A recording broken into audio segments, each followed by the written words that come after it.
শাসকীয় বিজেপি ধাৰাবাহিক হত্যাকাৰী জনতা নিৰ্বাচিত চৰকাৰৰ চিৰিয়েল কিলাৰৰ ৰূপত অৱতীৰ্ণ বিজেপি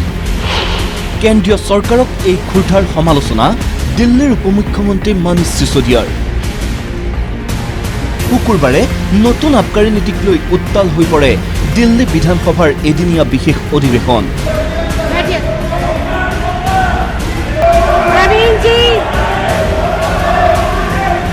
বিধানসভাৰ ভিতৰত তীব্ৰ প্ৰতিবাদ বিজেপি বিধায়কৰ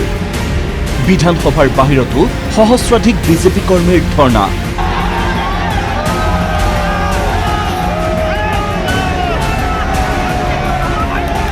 বিধানসভাৰ বাহিৰে ভিতৰে প্ৰতিবাদ সাব্যস্ত কৰি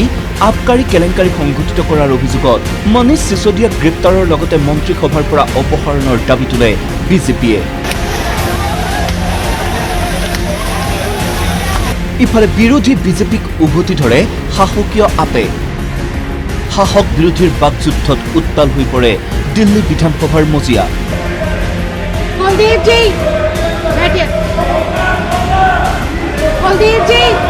পৰিস্থিতি নিয়ন্ত্ৰণৰ বাহিৰলৈ যোৱাত উপাধ্যক্ষ ৰাখী বিৰলাই মাৰ্চেল লগাই দিনটোৰ বাবে সদনৰ পৰা বহিষ্কাৰ কৰে বিজেপিৰ সকলো বিধায়কক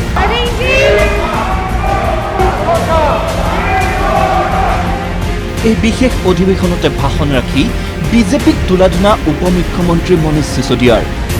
সিসোদিয়াই গণতান্ত্ৰিক চৰকাৰৰ ধাৰাবাহিক হত্যাকাৰী আখ্যা দিয়ে বিজেপি असली वजह तो ये है कि ये जो दुनिया भर में तारीफ हो रही है ना ये इन लोगों से सहन नहीं हो रही और मैं पिछले 7 साल के एक्सपीरियंस के आधार पर कहता हूं कि एक सीरियल किलर की तरह चुनी हुई सरकारों को मारने में जितनी ऊर्जा और जितनी मेहनत तुम लगाते हो उससे कम मेहनत में स्कूल बन जाते हैं एक सीरियल किलर की तरह जितनी मेहनत तुम चुनी हुई सरकारों का मर्डर करने में लगाते हो जनता सरकार चुनती है बड़ी उम्मीद से देखती है भाई अब हमने बहुमत देके सरकार चुन दी अब हमारा काम करेगी तब तक पता चलता है सीरियल किलर आ गया ইফালে নিজৰ ঘৰত সিভিআৰ অভিযানৰ প্ৰসংগত সিসোদিয়াই কয় ভুৱা এফআইআৰ দাখিল কৰি অযথা হাৰাশাস্তি কৰা হৈছিল তেওঁ 14 ঘণ্টাৰ তালাচীটো বেমানিৰ এটা পইচাও নাপালে সিবিআই হাজাৰবাৰ এনে তালাচী চলাবলৈ বিজেপিক প্ৰত্যাহ্বান সিসোদিয়াৰ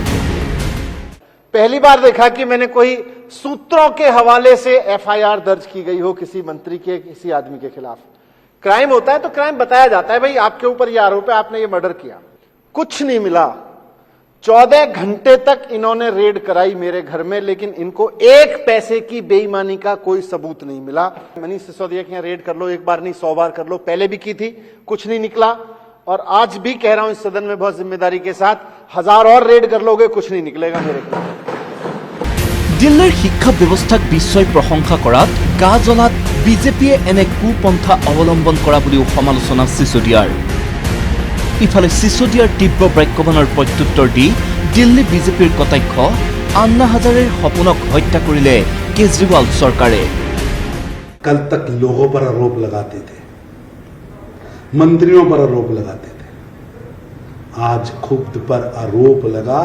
और तथ्य सामने आए तथ्य बता रहे हैं कि दिल्ली की जनता के साथ धोखा हुआ तथ्य बता रहे हैं कि शराब के नाम पर लूट हुई केजरीवाल साहब आप पहले ही महात्मा गांधी जी और अन्ना हजारे के सपनों का कत्ल कर चुके हैं ब्यूरो रिपोर्ट एनकेटीवी